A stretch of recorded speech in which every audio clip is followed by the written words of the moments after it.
Hi everyone, welcome back. Today I wanted to talk about two audiobooks that I finished recently.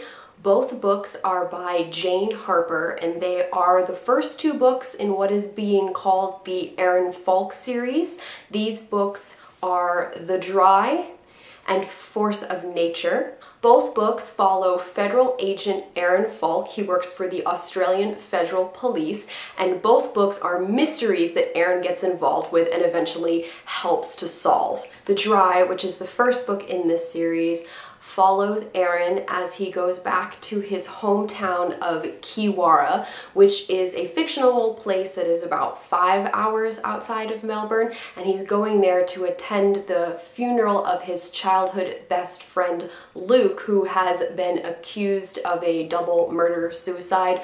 Luke supposedly killed his wife and his son before killing himself, and Erin ends up getting involved in figuring out whether or not this is actually the case.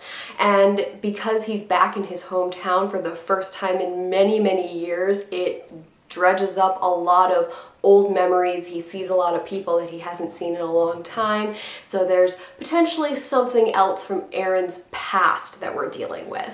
Force of Nature, which is the second book, takes place about 6 months after the events of The Dry. Erin and his partner Carmen are working this case together, and there's a key player named Alice who goes missing. Alice goes missing while on a hiking work retreat in the Girlang Forest, which, as far as I understand, is also a fictional location. Feel free to correct me if I'm wrong, but it's apparently about 3 hours outside of Melbourne.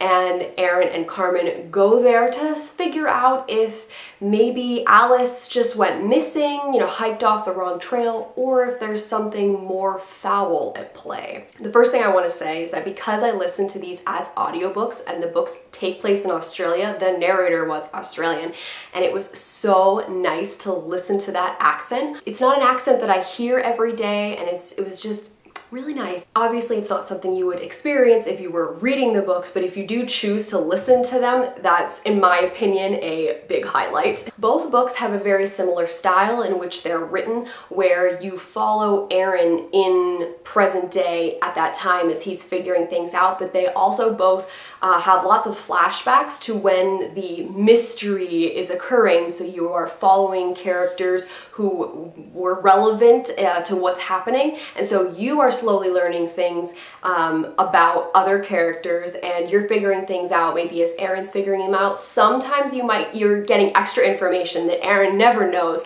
but either way you are learning along the way with Erin, and I actually found that to be a really good way to do it. Sometimes flashbacks can just be like, okay, now, hurry through, I want to figure out what's happening right now, but I really did enjoy the flashbacks for both of these. I found them very handy. Those flashbacks lended themselves to one of the biggest compliments that I can give both of these, and that is the characters. I loved a lot of the characters in these books. Whether they were good characters or evil characters, I liked them because we got to know so much about them. The character development was excellent.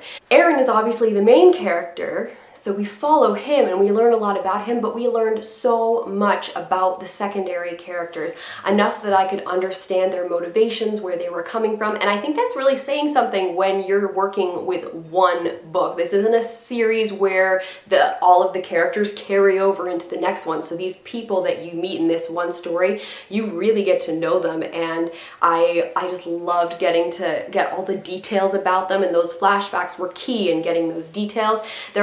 Both books are also fairly well paced. Those flashbacks, more particularly in The Dry, were a little slow at times. I don't think I found any of them in Force of Nature to be slow, but with The Dry I did find some a little slow because there were flashbacks to Erin's past, like when he was a little kid, and I found some of those to be a bit slow. Another thing that I loved about both of these books was how important the location was to the story.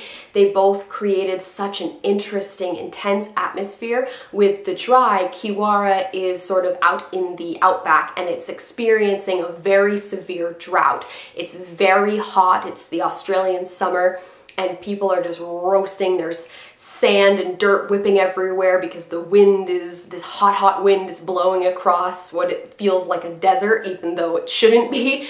And that was just, oh man, it felt so oppressive. You could really feel it. And it's quite the contrast when you go from reading The Dry, which is about the heat and just how oppressive it can be. There's no water, huge drought, to going to the other book, the next book in the series, that it takes place in a very rainy environment where it's very cold and hypothermia is a real issue. But the forest as well, having all of these gigantic trees just feel like they're squeezing you in on this trail, and the different wildlife and how that can kind of make you feel uncomfortable even just when being in this unknown location with all of these like birds and different sounds and whatnot. And so both of the books, the actual location where the events take place is very important, and I loved how it was written. It really helped you feel like you were part of the story, like you were in it. Though these books are part of the same series, they deal with very different mysteries, different crimes. So in The Dry, I really liked the reveal of the actual whodunit.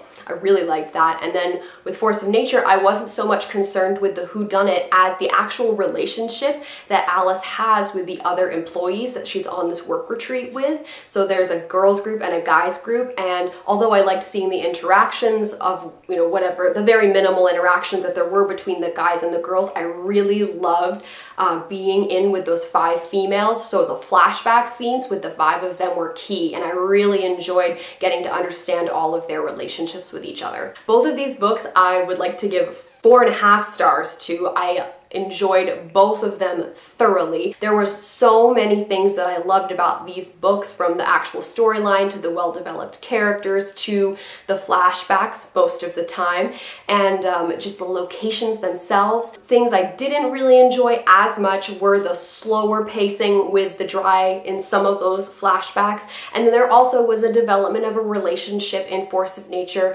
that I wasn't totally on board with. Like, I don't hate it, but I was kind of hoping it wouldn't happen, and it did, so you know, but it was definitely not so serious that it really took away from my enjoyment of the story, so that's why I gave both of them 4.5 stars. I would definitely recommend these books if you are looking for an atmospheric thriller or just a really interesting mystery with a lot of characters that are all very well developed. I will definitely be reading the next book in this series when it does eventually come out. Jane Harper actually has a standalone novel that's being released in October 2018. I think the October date is only in Australia. I don't think it comes out in the US or Canada until the beginning of 2019, but either way, I will definitely be reading that book as well. I'll be curious to see how she does with brand new characters. This standalone book is called The Lost Man, and it also takes place in Australia, so hopefully I can look forward to